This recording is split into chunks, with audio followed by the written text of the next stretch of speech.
Hi, it's Stephen here from Sound of an Ocean Wave, and this is day 21 of the December daily draw. So, as we start the weekend, let's see what message we get. And I'll be taking the first card from the Greenwich Tarot, followed by an oracle card from the Seasons of the Witch Yule Oracle. So, let's use our first card and get the reading underway.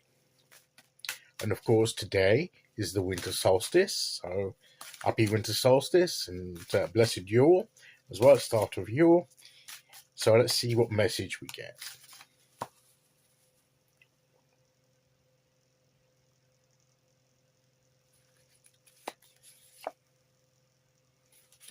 And we have the Sun card. So we're having this positive energy now coming in. And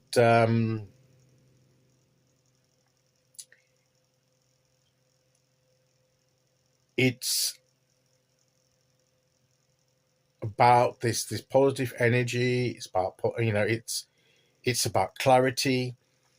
And yesterday when we had the Four of Swords, or in this deck, the Four of Alphemes, we were putting things down. We were putting our minds to rest, putting our minds on less serious things, not overthinking, overanalyzing, having a bit more fun, as I say, relaxing, having that time.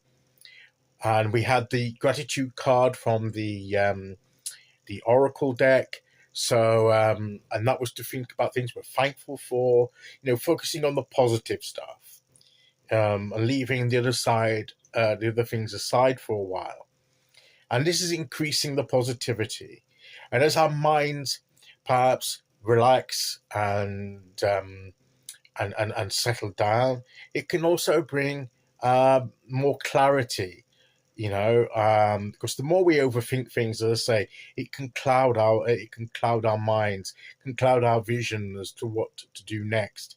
And this positive energy, like the sun, can burn away the clouds and bring a bit more clarity.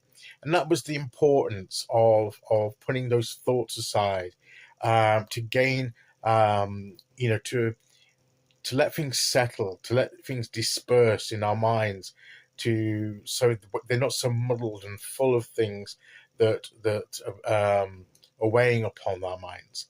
So by putting our minds to more positive things, we have this radiant positivity to energy to take hold of.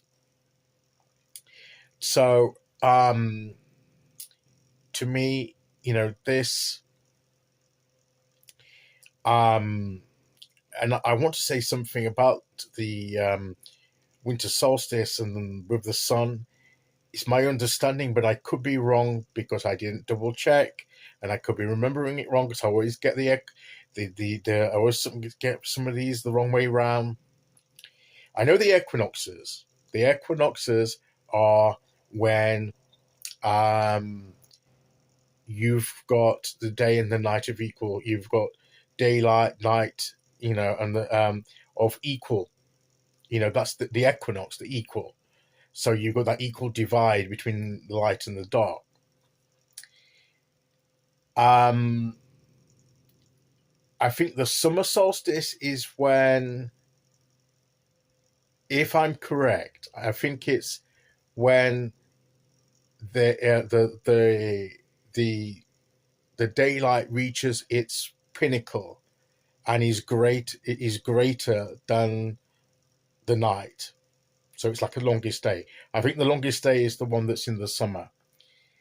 And I think winter solstice is the shortest day because this is when there's it's the darkness is at its peak instead. But from now on, it begins to gradually shrink until at the spring equinox, the darkness has shrunk down to the level of the daylight, so that they're equal again. I think that's the correct way.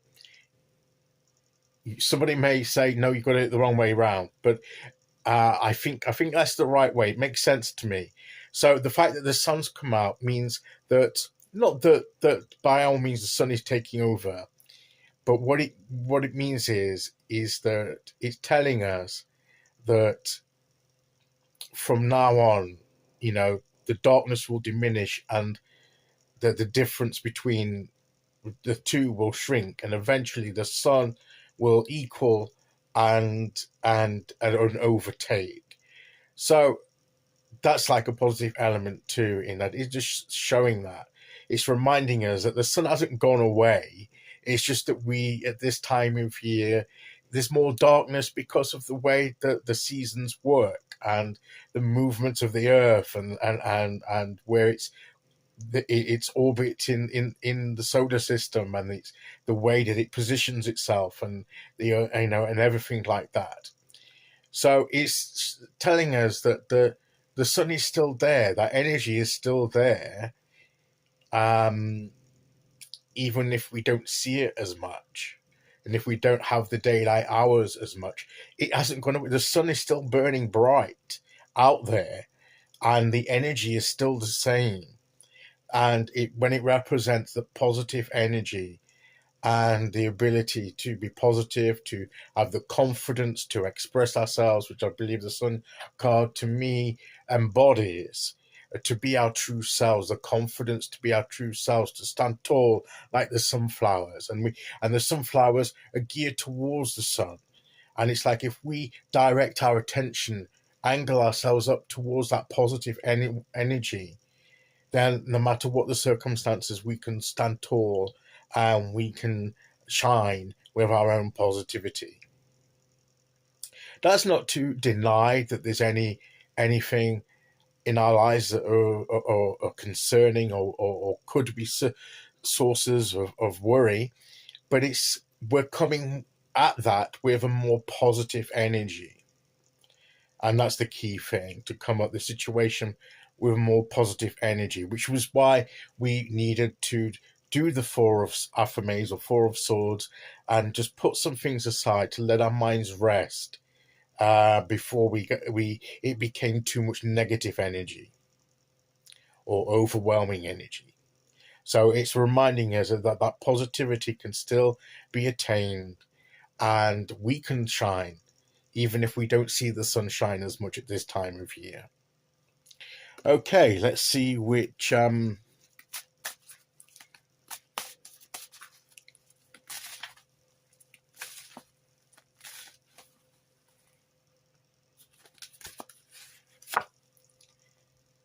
the reef. And to me, the reef is a sign of remembrance of that which is gone. It's, to me, the reef is like you would put on a gravestone or something like that, a reef, to commemorate those that have gone before. So it can be a time of remembrance of things that are no longer in our lives, but we can be thankful for them and give remembrance of them and pay tribute to them. It's a reminder to give thanks, like with the gratitude card today, of the year that's gone, with all its ups and downs, because it's coming to an end. Its time is coming to an end. It's death. The year is about to die, and give birth to another year, a new year to come. So, and we can remember that, just look back and remember this past year. And yes, there'll be things we'd rather forget or hadn't happened, but let's take some of the positive things that we've had from this year and remember those. And as I say, take those forward with us into what's to come. Okay, so that is today's message. I'll be back tomorrow with day 22. Until then, thank you for listening. Take care, everyone, and I'll see you all again very soon. Okay, bye-bye.